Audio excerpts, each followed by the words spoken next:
Ah!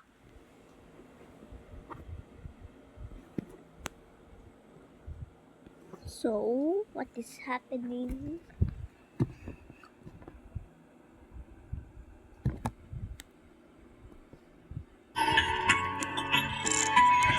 Look at that. You see that? The body's moving, but the legs are. The body is floating, and the legs are not moving. The Yes. legs are not connected to the body. Alright.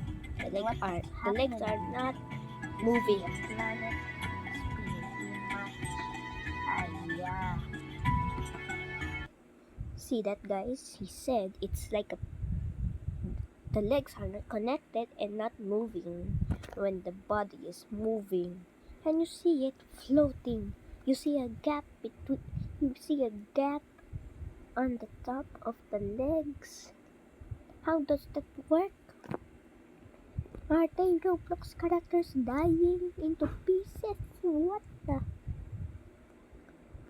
Why, Mojang, did you do this? Why did you do that to the birds? It should be connected.